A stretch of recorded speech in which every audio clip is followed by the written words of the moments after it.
I'm Adrian Seet, and you are tuning in to Nightline, the top stories. 10,000 contract doctors to go on 3-day strike nationwide, beginning April 3rd.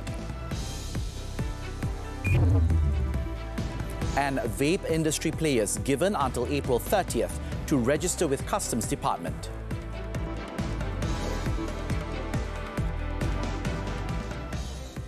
Thanks for joining us.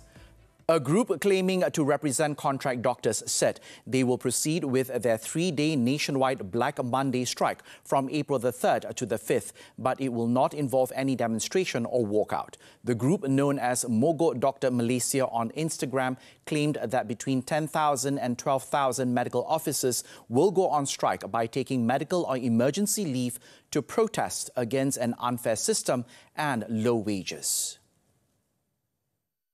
A spokesman from the group, known as Dr. Jamal, cautioned that more than 3,000 contract workers who are working for the Health Ministry are expected to resign within this month.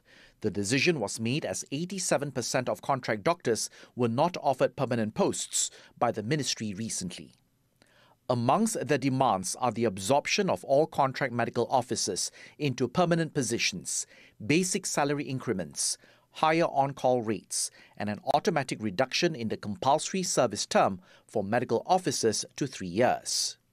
Dr. Jamal added that the contract doctors have been denied the entitlement for a lot of benefits, including pension, study leave, unpaid leave, and others.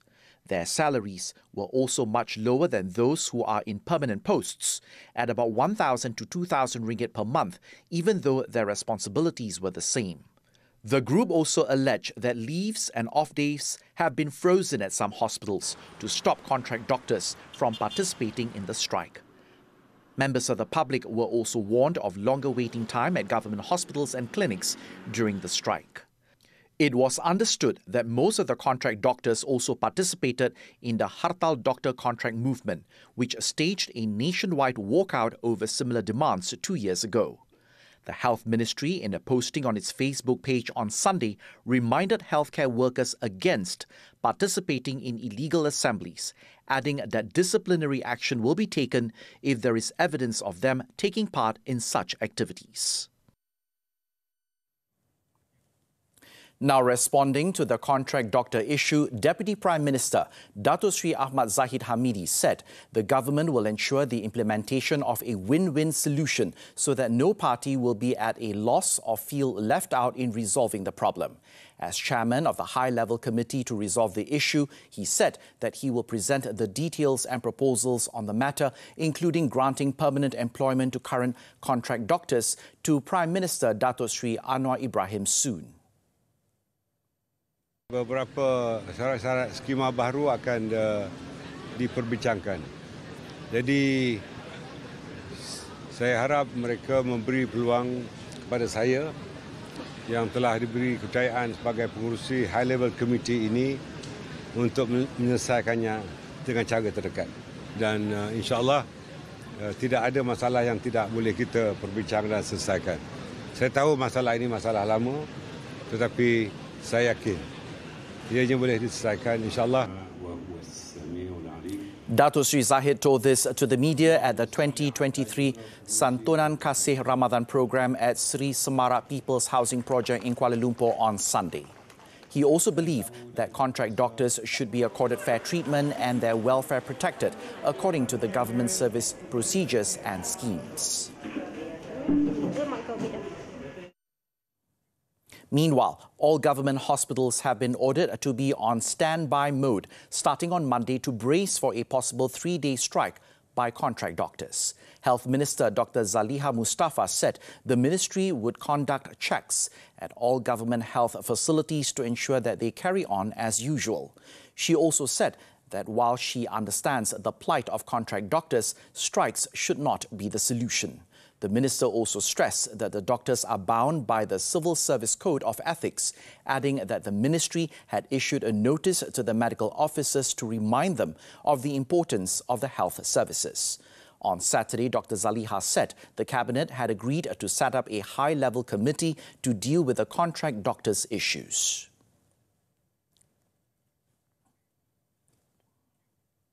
Vape industry players, especially local manufacturers who produce liquid or gel products containing nicotine, have been given until April 30th this year to register their manufacturing activities with the Customs Department. The Finance Ministry said early registration within the specified period would prevent manufacturers from being charged a compound for the offence of late registration. In a statement on Sunday, the ministry said the early registration will ensure comprehensive industry compliance and smooth tax collection by May 2023. The statement also said that licensing registration under the Excise Act can be done online through the My Excise system. With effect from April the 1st, through the gazettement of the Federal Government Gazette Excise Duties, Amendment Order 2023, the government will impose an excise tax at the rate of 40 cents per milliliter on electronic cigarettes liquid or gel containing nicotine. With the implementation of the excise duty, the ministry said the government will continue to ensure that all regulations and control of excise duty goods by the Customs Department can be improved to prevent leakage of national revenue. It added, as promised in the 2023 budget announcement, half of the revenue from this excise duty will be reallocated to the Health Ministry in an effort to improve the quality of the country's health services.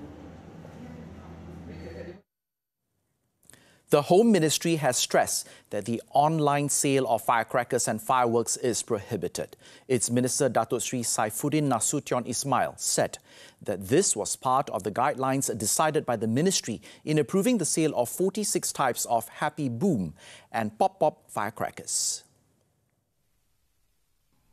According to Datuk Sri Saifuddin, the approval to import, store and sell firecrackers and fireworks is only given to 27 companies that comply with the guidelines and conditions set by the police. Bahawa pihak custom tentunya akan memastikan hanya syarikat yang mempunyai permit yang import untuk mengimport approved fireworks and firecrackers saja dibenarkan masuk. Begitu juga pihak PBT, Local Municipal Council, juga akan mainkan peranan mereka untuk memastikan bahawa penjual yang mempunyai permit jualan saja yang boleh menjual. He stressed that this was to ensure the sale of firecrackers and fireworks are done only in places that are safe. The minister added that authorities will continue to implement enforcement in accordance with the Explosives Act and would take action if there were complaints about firecrackers and fireworks sold online. Members of the public are also advised to comply with the law by buying only from sellers who have a sales permit and ensure that these items pass safety rules. The United Kingdom's decision to join the Comprehensive and Progressive Agreement for Trans-Pacific Partnership, CPTPP, is anticipated to boost trade ties between Malaysia and the UK. Deputy Prime Minister Datuk Sri Fadillah Yusof said Malaysia welcomed the UK's initiative and is looking forward to working closely with its new partners in the CPTPP. According to Datuk Sri Fadillah, Malaysia also welcomed the UK's Trade Secretary, Cammy Bucknock's remarks on palm oil, where she rightly dispelled the myth of deforestation and the negative and untrue campaign regarding the commodity. Apa yang dikatakan berhubung kait dengan penyahutanan ataupun deforestation dan juga negatif campaign berhubung kait dengan palm oil dia adalah sebenar. Malahan palm oil ada satu produk yang produktif, yang sihat, malahan kena untuk digunakan secara meluas dan boleh bersaing dengan mana-mana oil dengan fat, mana-mana keluaran lah. Jadi kita menyambut baiklah statement setidaknya. He told this to the media at a Ramadan porridge distribution program held at Surau Al-Hidayah in Taman Sejoli, Kuching on Sunday. Datuk Sri Fadillah, who is also Plantation and Commodities Minister, also said that the collaboration between both countries will help to eliminate stigma and negative propaganda towards palm oil while promoting it as a healthy product. In a statement on Sunday, he said the UK's move to join the CPTPP presents a great opportunity to strengthen Malaysia's relationship with the UK amid the significant prospects that the Indo-Pacific region offers trading partners. The statement added that the Malaysian Sustainable Palm Oil MSPO sector is well positioned to meet the demand from consumers from the UK and Europe looking for more ethical alternatives to edible oils. Datuk Sri Fadilah stressed that the Plantation and Commodities Ministry recognised the importance of protecting the environment and conserving biodiversity, and Malaysia is committed to helping its sustainable palm oil sector become even more environmentally friendly. He further said that the country will continuously conduct engagement sessions with the European Union on CPTPP to ensure they are fully aware of Malaysia's commitment to its MSPO. Lembaga Tabung Haji TH has suspended the license of Hajj pilgrimage operator Emirates Travel and Tours Sdn Bhd. TH said that the decision was taken following several public complaints regarding the Umrah services provided by the company. In a statement on Sunday, TH stated that the prospective pilgrims who choose to perform Hajj through a private package can still choose from another 22 licensed companies.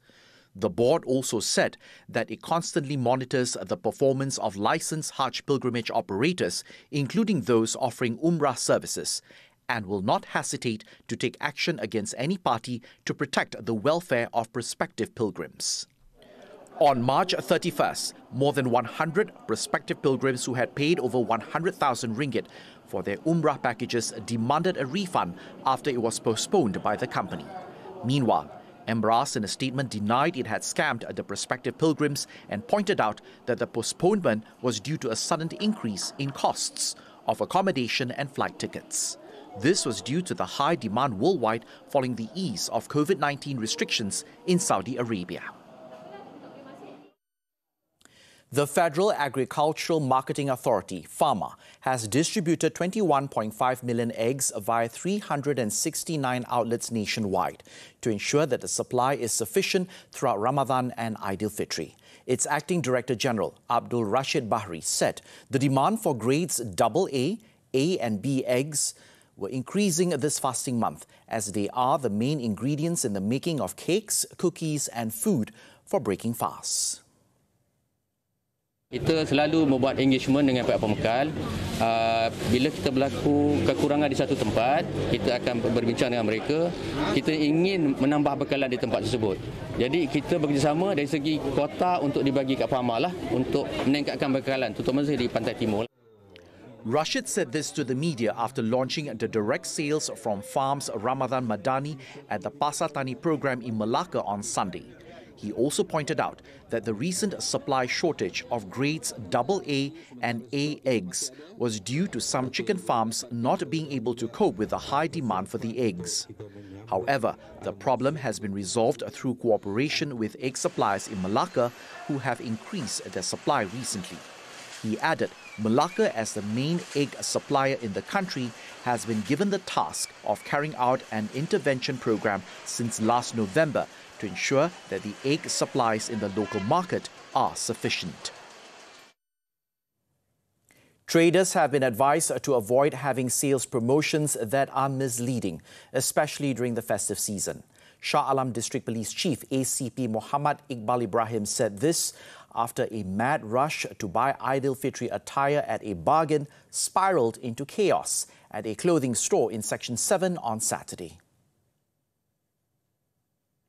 In a statement on Sunday, ACP Iqbal said police were alerted at 10:30 a.m. over a commotion that broke out at the store, which ran a promotion where the first 100 shoppers could buy ready-to-wear Hari Raya clothes for RM1, while the next 50 customers would get a free kurta. It was estimated that more than 500 people flooded the store to take advantage of the offer, which led to a push and shove situation. Several videos of the shopping frenzy also went viral on social media, showing shoppers barging into the store and wrestling each other to grab the items on sale. Due to safety reasons, the store's management decided to close the shop at 11:45 a.m. as it was unable to control the crowd. Muhammad Iqbal added that so far there has been no police report lodged by any parties involved in the incident and no untoward incidents have occurred. He also advised the public not to be so gullible by promotions during the festive season.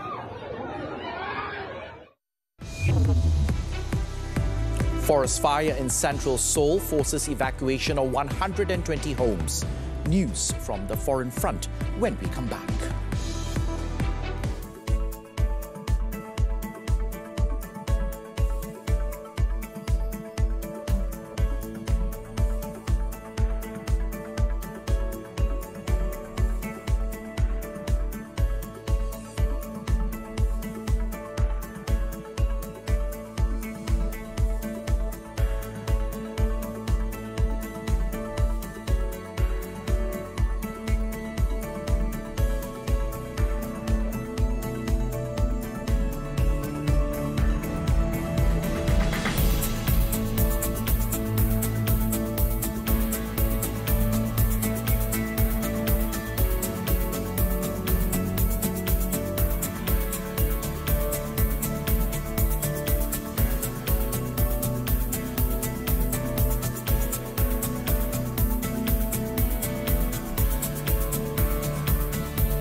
A massive forest fire broke out on the slopes of Inwangsan, a mountain in South Korea, on Sunday, forcing the evacuation of at least 120 homes in the densely populated capital of Seoul. No casualties were reported from the fire that started in the mountains at around 11:53 a.m. local time, raising forests the size of some 30 football fields. The National Fire Agency deployed 15 helicopters, 93 rescue vehicles, and 580 personnel to extinguish the fire and said it had contained 70 to 80% of the blaze by 5 p.m. Local firefighting officials limited access to the fire-hit mountain and helped nearby residents from 120 households evacuate as the blaze spread to areas in Geimi village of Hongjidong, Seodaemungu, Western Seoul. Investigations into the cause of the fire are still being carried out. At least 26 people have been killed and dozens more injured after storms and tornadoes tore through towns and cities across southern and midwestern parts of the United States. It was reported that several tornadoes touched down on Friday night across at least 8 states, laying waste to homes and businesses and splintering trees as part of a sprawling storm system that brought wildfires to the southern plains states and blizzard conditions to the upper Midwest. According to the National Weather Service, the storm system on Saturday was bearing down on the U.S. East Coast with thunderstorms, hails, and powerful winds predicted through late Sunday. It was reported that hundreds of thousands of people are without power across several states, with Virginia, Ohio, and Pennsylvania the worst affected. In Arkansas, Governor Sarah Huckabee Sanders has declared a state of emergency in the state, with the National Guard activated to help with recovery efforts.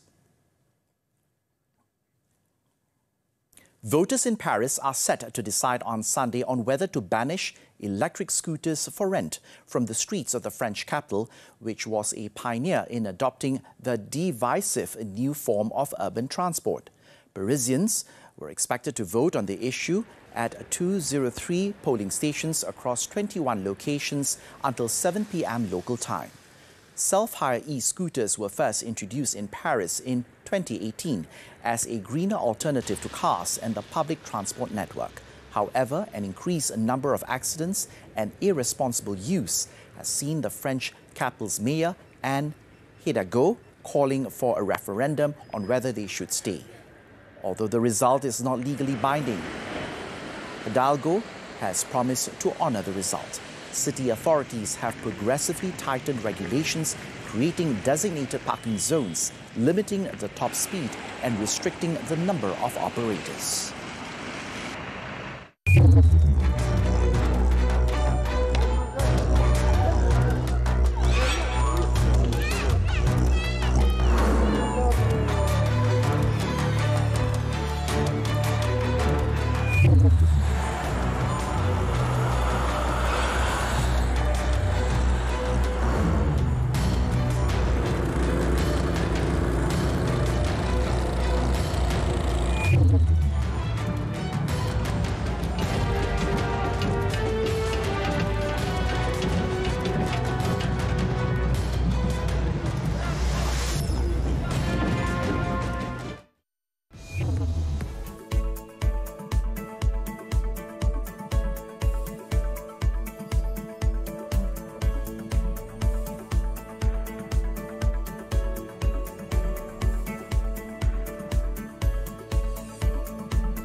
the 2023 Australian Grand Prix. Max Verstappen was crowned the winner on Sunday after 2 late red flags and a slew of crashes threw the race into chaos before the Red Bull driver was allowed a processional victory lap around Albert Park. Verstappen was leading Mercedes' Lewis Hamilton with a few laps left when Kevin Magnussen crashed his Haas into a wall, leaving debris on the track and halting the race. The cars returned to the grid with fresh tyres for a 2-lap sprint to decide the race, but in a chaotic restart, Williams driver Logan Sargent rode into the back of Alpha Tauri's Nick De Vries to knock both of them into gravel at turn 1.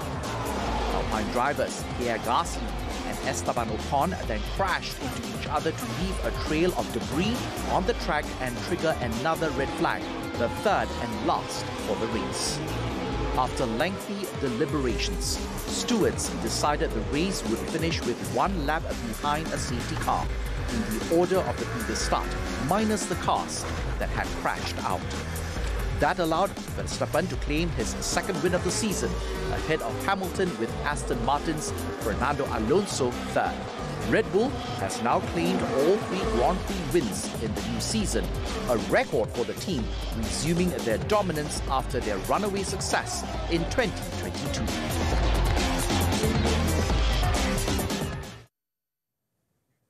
Moving on to tennis, the 2023 Miami Open. Petra Kvitova turned back the clock to upset Kazakhstan's Elena Rybakina to win her first Miami crown and 9th WTA 1000 title. The veteran Czech player, seeded 15th, ended an epic 22-minute first set tiebreak by converting her 5th set point when 10th seed Rybakina's forehand landed in the net. The powerful left-hander then swung freely in the second, racing out to a 3-love lead and breaking the hard-serving Rybakina for a third time on match point. The 33-year-old Kvitova, who won Wimbledon in 2011 and 2014 and who had recently contemplated retirement, put her hands on her head in astonishment when Rybakina's forehand sailed long to seal a 7-6, 6-2 win. The victory is the latest accomplishment for the resilient Kvitova, who required surgery on a stab wound to her racket hand that she suffered during an attack by a knife-wielding home intruder in 2016.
Man faces death penalty for drug trafficking. This and more when Nightline returns.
In Johor, a jobless man was charged in the Johor Bahru Magistrates Court on Sunday with 4 counts of trafficking various types of drugs.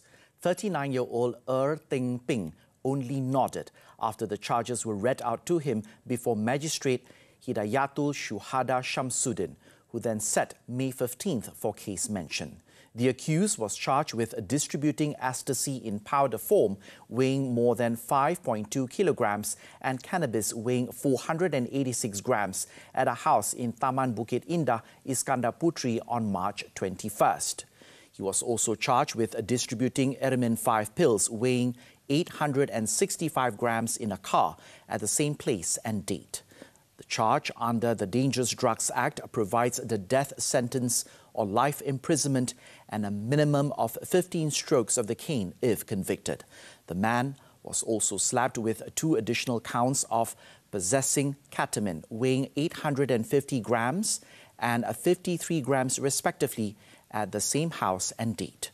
The charge framed under the same act carries a fine of up to 100,000 ringgit or a maximum imprisonment of 5 years or both if convicted.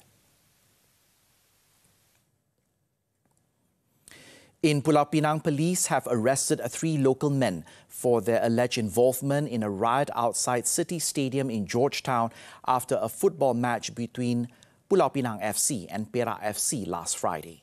A 31-second video of the incident, which involved a group of football fans, also went viral on Facebook. In a statement, Timur Laut District Police Chief Sofian Santung said the men aged between 20 and 23 who tested negative for drugs were involved in the incident that occurred at 12:30 a.m. on Saturday. All of them have been released on police bail after questioning. Authorities are also tracking down other individuals involved in the incident.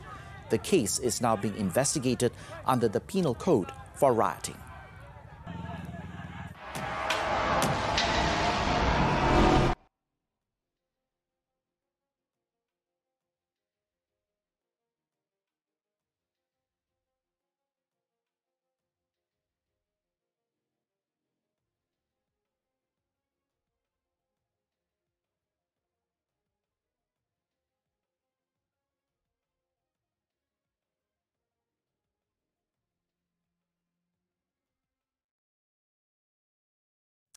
And that concludes Nightline this time around.